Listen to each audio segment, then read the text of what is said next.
Hey everybody, welcome back to the channel. Today's video is going to be part 4 of the Ford Ranger Turbo Swap series. What we're going to do today is go ahead and pull the old engine out, talk a little bit about what my plans are in the engine bay here while I have everything apart, and then we'll go ahead and take a look at the other engine that I've been building on the stand and provide a progress update there. Alright, so let's go ahead and get started.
Alright, so we got the engine out. I'm not in any hurry to go ahead and throw the other one in quite yet.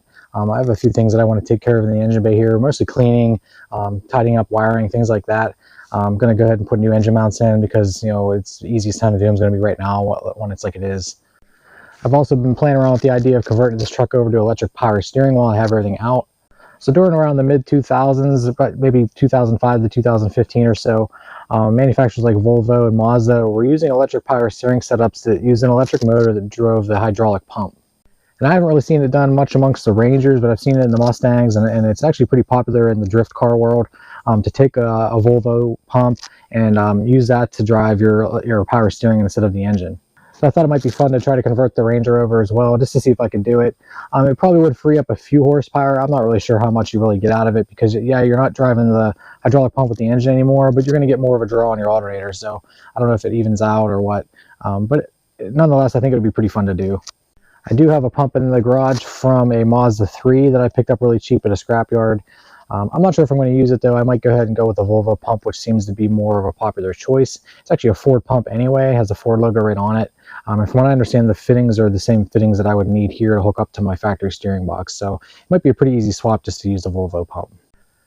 But other than those things, messing with the power steering, cleaning up the engine bay a little bit, just to get this ready for the new engine to go in. That's about all we're going to have to do here in the coming weeks. Let's go inside and take a look at the engine and see where I'm at with that.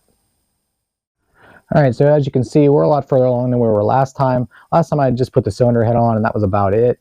Right now I have the intake manifold on, the exhaust manifold and turbo are on.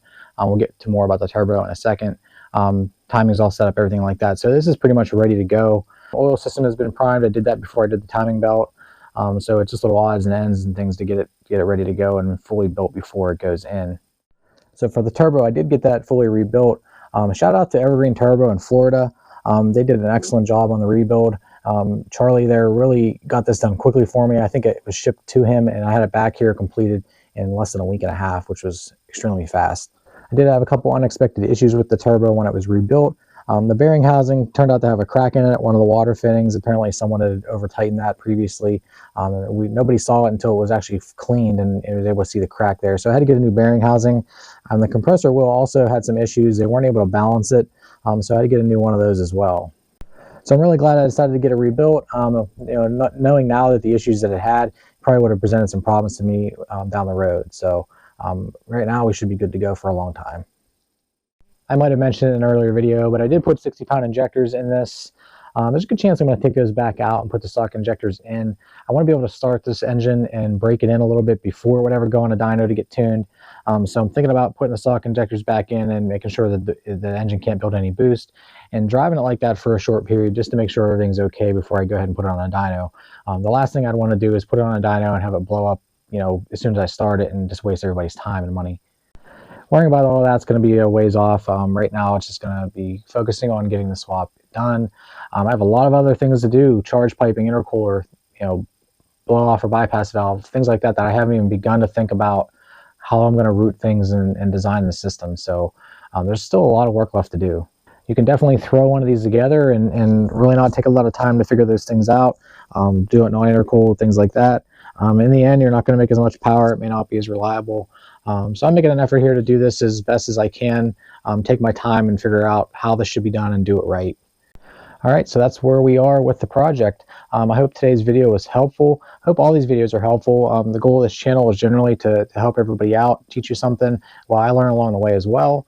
And it's been a lot of fun to do this project so far, but it also has been a lot of work. And I hope by doing these videos that I help somebody else out down the road. All right, everybody, that's it for today's video. I hope you liked it. If you did, give me a thumbs up, subscribe to the channel if you haven't already, and stay tuned for future videos because there will definitely be more. Thanks for watching. I'll see you next time.